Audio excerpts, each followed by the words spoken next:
specialist. So my background is greenhouse economics, and that's the biggest commodity we have in New Jersey. So, but I do work with everybody, and this is the first in the country urban Annie's project. We started Annie's project here in New Jersey in 2011, and we've had a lot of requests to have it again. So since we are, every single county in New Jersey is considered urban, we thought this would be a good fit because everybody's either urban or peri-urban here in New Jersey. So, and I'd also like to thank Deborah Greenwood, who's been working with me on the as sort of, I guess, the program manager, program associate, or whatever. She's been doing all the work that makes this happen. We have 6 weeks of just jam-packed full of all kinds of speakers. Most sessions we have about 6 speakers per night. All of you should have a notebook that's a farm business workbook that I developed, and you can get this on the farm management website as well, but we gave hard copies of this so that you can do homework, because if you notice in the agenda, the first 20 minutes of all the next 5 sessions, we're going to have interactive sessions where you're going to share your homework with each other. So next week, come prepared with your marketing plan. I want to tell you up front because Charlotte Smith, our keynote speaker, is going to give you all kinds of tips about marketing. We have a whole section in marketing in the workbook that tells you what should be in a marketing plan, some questions that we ask you, some examples of a marketing plan, and then a spot to fill out your own. There's also a wonderful website by the University of Minnesota called Ag Plan that you can Google. If you'd rather do it online, you can do that as well. But we found some of the best interaction in Annie's project is the people that participate sharing with each other some of the ideas that they come up with. So come prepared for the first 20 minutes next week to talk about your marketing plan with other participants. We'll rearrange the tables so that you can face each other at that time. And then all the other handouts will be online, so we're not wasting a lot of paper. So if you go to the farm management website, under all the speakers, you will see all the handouts and PowerPoints that they give us. So you can pull those down ahead of time. So without further ado, I'd like to introduce the Dean of Academic Programs. I'm sorry, I can't remember her title. Laura Lawson, who's been very instrumental in urban agriculture here in New Jersey, and on the team of about, what do we have, about 20 people, I guess, county agents and specialists here at Rutgers. So I'll pass it on to Laura, and appreciate all of you coming. We need to wire you up. All right. Thank you. You're welcome. So I don't know if you all know, but Robin and Deborah are very modest in all of the work that they did to pull this off. They've worked tirelessly for several years to kind of pull this together, and really have done a phenomenal job. So, all right. There's a trick to this somewhere. There we go, I got it. So welcome.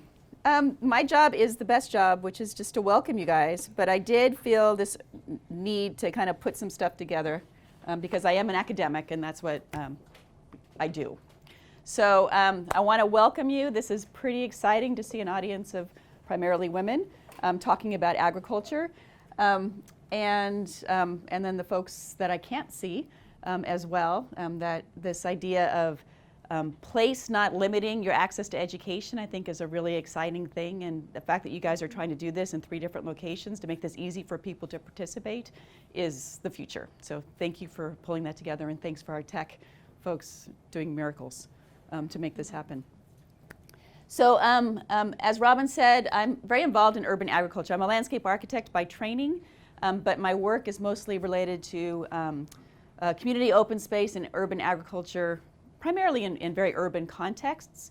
As a landscape architect and as a planner, one of the key things I like to start out with is this idea of farming in cities is not new. It's as old as cities, and in fact, Jane Jacobs and other historians have really proven the point that we wouldn't have cities without farming, because it was the farmers that brought people together for markets, and that really integral into our cities is this idea of food production and productivity. Whether we're talking about places that people sell, the markets, or we're talking about the value add that happens with close-up farming and its niche markets, ideals in urban form. This is the Garden City ideal from Ebenezer Howard in the early 1900s. And what I love about it is people usually focus on the cities, but all in the middle of it is agriculture.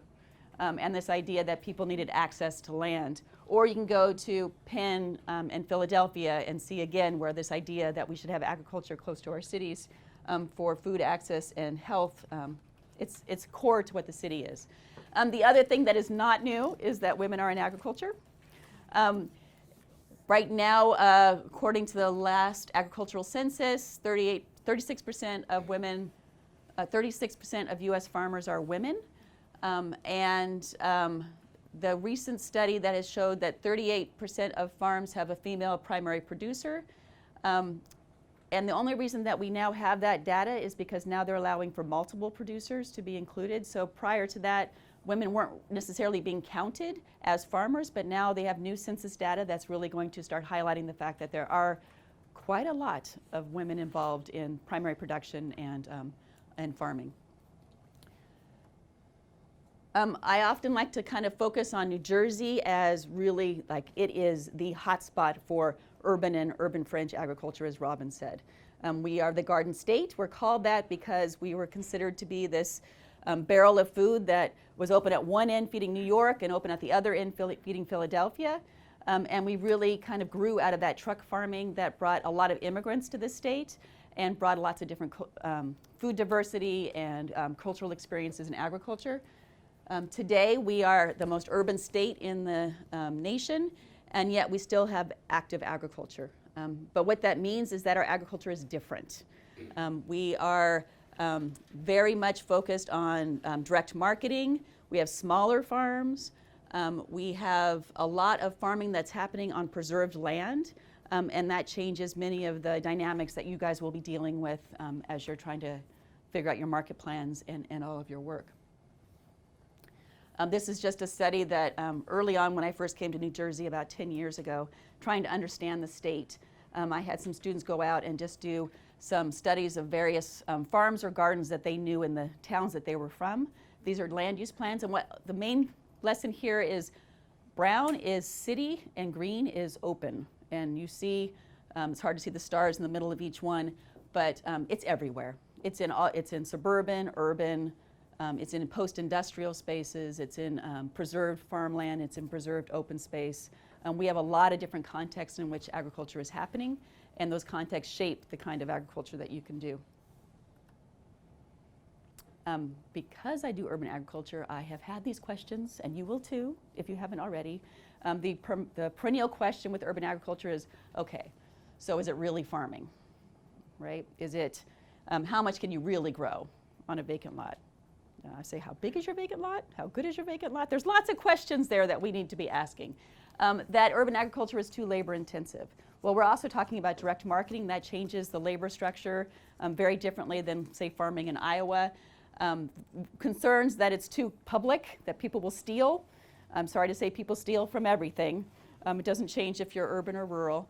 And also this idea that it's a temporary activity, and really what I want to express is that this is not a temporary activity, particularly with the forethought that you all are involved in doing this kind of planning and really preparing yourselves. This is a permanent activity, and this is a viable economic opportunity. But in New Jersey, we are different. This is a kind of a diagram. This is central Illinois. And you know, it kind of is at the heart of what people usually think about with agriculture. You know, the average farm size is about 434 acres and produces about 108,000 in net cash farm income. Well, our farms in New Jersey are about 70 acres and have a very different model. And so some of the materials that's related to this kind of agriculture, we need you guys to translate that into what makes sense for New Jersey and what makes sense for smaller scale agriculture and what makes sense for an agriculture that's not necessarily about shipping long distances, but maybe working much more with a local consumer base. And what I'm sure Robin and Deborah and all of their experts are really going to be talking about is how do you then frame your venture particular to your site, particular to your skill set, particular to your niche market, and do the proper kind of planning behind it so that you succeed. It's not a one-size-fits-all. It's not, if you can't do 463 acres, you're not going to thrive. You could have 5 acres and thrive. You can do it in many, many different kinds of ways, but the planning to go into it really is core. I just wanted to mention the 3 things that I see as the key opportunities in New Jersey. The first of course, is location, location, location. I mean, you've got millions of people right here with many different interests in access to fresh and healthy food. This is just a diagram we did recently of the Rutgers Gardens Farmers Market and where all of our farmers are coming from. We're a small state, and we have a really, I know getting stuck on the turnpike is no fun, but really we do have an incredible transportation system in this state. And so access to markets is a rich opportunity for us. The second opportunity that I see growing is the networking opportunities and really using nonprofit education and institutions as collaborators in your ventures.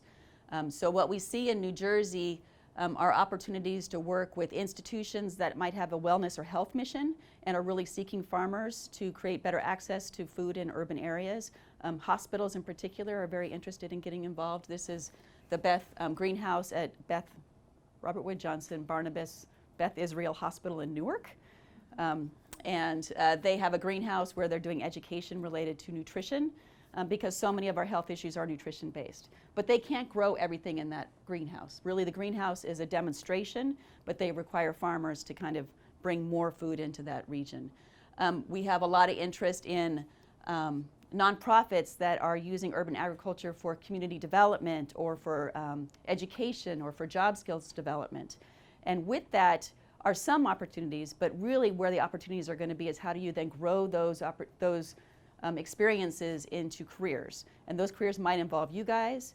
There might be whole new kind of pathways into food or agriculture that we could grow. One of the ideas that the Farm Bureau is very interested in is drop and go models. So how can we work with farmers so that they can bring their goods into the city, work with a nonprofit organization that has a constituency that can maybe do a CSA or some kind of other strategy, but the farmer's not stuck staying in the city for 6 hours at a farmer's market, or they also might have a guarantee of sales. So these are some of the things I think that are quite unique for us in New Jersey. And then last I want to bring up is urban agriculture is attracting young people. Whereas our farmers are aging, the folks interested in urban agriculture are often young, they are women, they are people of color, they are really transforming what it means to be a farmer. Here at Rutgers, we have a lot of students interested in going into this work. Now, not all of them will go into it once they realize how hard it is, but it still is a very viable career path, and it can go in a lot of different ways, and we really want to support that. And that's one of the reasons that here at Rutgers, we've established a student farm at Rutgers Gardens that has internship opportunities for students so that they can actually experience this and see if they really want to go deeper into agriculture. One of the things that we're looking at with our farm is a model where a third of the food is going into the emergency food system, primarily to serve our students who are food insecure. A third is going selling at our farmers market, and a third is going to Elijah's Promise, which is a local food bank. We're in a unique opportunity because we're about education in terms of creating that social model for that. And we have many students interested in the food security aspects of growing food. And I just want to end when it comes to kind of also looking at women in ag at Rutgers. Right now at Rutgers is about 54% women in our undergraduate student body, and that's about the national average. More women are now enrolled in undergraduate education than men in the United States. Our ag and food systems major, which is most closely aligned with agriculture, currently is about 42% female, but that number is increasing at a very rapid rate. So we have many young women very interested in going into this field. And you guys could potentially be their mentors, their employers.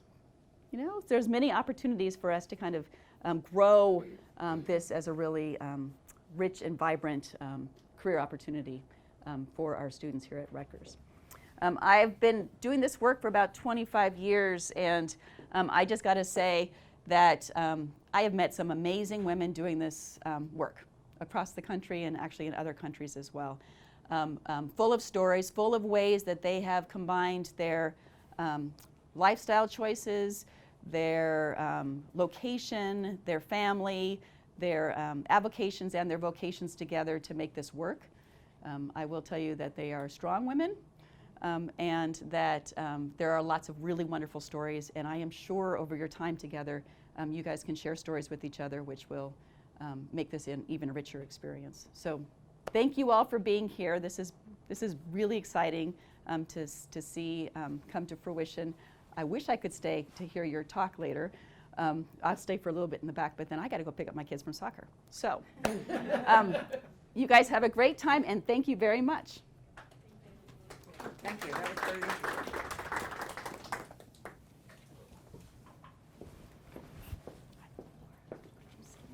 Oh, absolutely. Yeah. Did I almost steal this? You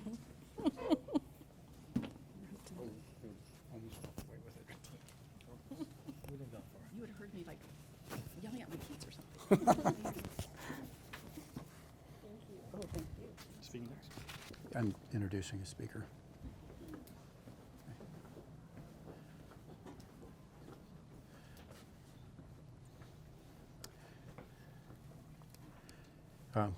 Well, my name is Joseph Heckman. I'm on the faculty in the plant biology department. I'm a professor of soil science, and I teach soil fertility and organic crop production. Well, we have our speaker here today, Charlotte Smith, because I got to know her in kind of an unusual way, maybe not, but I only met her just a couple hours ago in person, but I've known of her for at least 10 or more years, and we've been Facebook friends and so on. So what is that connection? Well, several years ago, over 10 years ago actually, I started a seminar series here at Rutgers about raw milk. And there's a whole community of people interested in that particular food. And so we've got to know each other that way, and I've known people all over the world because we're interested in that particular food. And there's an interesting female connection to raw milk. If you really think about it, breast milk is raw milk, and it is the most nourishing food for the baby, and it is fresh, and you can't get more local. It's produced by a woman. So it's totally appropriate that you think about females being producers and farmers of nourishment. And one of the things I particularly like, and even before I was able to pick up her book, this wonderful little book, I've only had a chance to read a little bit so far, but I'm sure there's going to be a page turner. I'll finish this tonight. Could you please let her Farm marketing from, what's that? let the remote location people know they're going to get one of those, a copy of the book? Okay, you're going to get a copy of this book, which is Farm Marketing from the Heart. And if you read this book, you already see words like love. Usually we don't talk about that in agricultural science. It's all very mechanical, and it's inanimate, and to mechanized biology and so on. But in talking to Charlotte, you see she's interested in emotions and psychology. She has a background in psychology. She grew up on a farm. She's from Oregon, and I think it was a hazelnut farm. We have a special connection here with Rutgers because we got a really good plant breeding program, Tom Molner's program, developing new varieties, disease resistance, and hazelnuts and so on. But anyway, I'll let Charlotte tell her story, but I just want to mention one other thing, and that is that she's not here really to talk about raw milk, although she was a producer of raw milk for at least 10 years. She had cows, 3 cows. Why is it called 3 cow marketing? Because in Oregon, you're only allowed to have 3 cows. Kind of a foolish restriction, I think, but at least you're allowed to have it. And in New Jersey, you cannot legally sell raw milk except if it's registered as a pet food, and that is an opportunity for someone.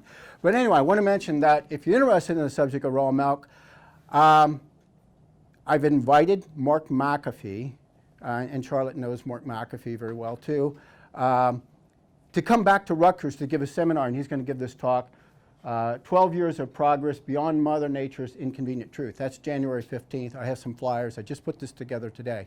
And so that's enough about that. But anyway, I think this is just a fantastic opportunity to learn about marketing. I mean, we can always think about producing, and that's about all we ever talk about in agronomy journal is production. But when are we actually going to talk about how do we connect with people that really, really want the food of exceptional quality, and that's what we should focus on in New Jersey, I think. Small farms that produce food of exceptional quality, and then build relationships and connect with those people who really, really want those foods. And I'm going to be taking a lot of notes tonight because I'm teaching organic crop production, and then I'm going to deliver a lot of what I hear tonight to my students in organic crop production on Thursday night. So let's welcome Charlotte, and let's give her a big hand.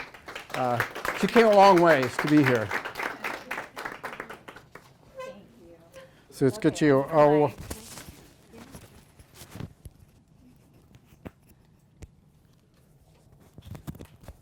all right.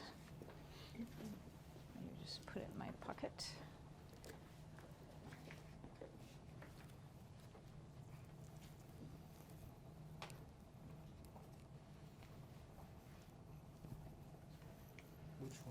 Okay, 3 steps to a profitable farm.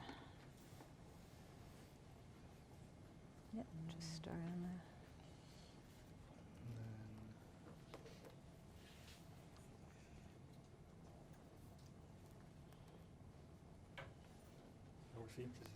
Yep, that's fine. Yeah, just turn that a little. Okay, welcome, and welcome at the remote locations. And you are going to get a copy of my book, too. They'll make sure you get that over there. But thank you, everyone, for having me. And Joe, it was so nice to meet you. We've been talking about raw milk online for years. So anyway, I do come from Oregon. My youngest daughter came with me, Siobhan. She's going to be 13, and I realized as we were traveling, everyone thinks she's like 18. So we're checking in the hotels, so I have to take care of that when we get home. But we have loved our time out here.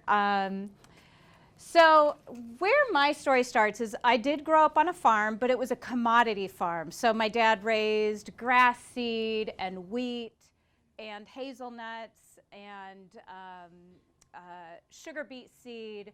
So we couldn't really eat it, although we'd have to crack some nuts in the winter. But I didn't really understand the concept of raising food to eat, which is really bizarre that I grew up on a farm.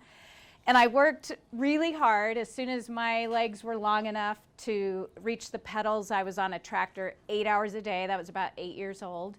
And that's just what everyone did. So we worked really hard, long hours, before school, after school. As soon as I could hold a 30-pound irrigation pipe, I was moving irrigation pipe with the big boys. And then when I was 13 in 1980, my dad's farm went bankrupt.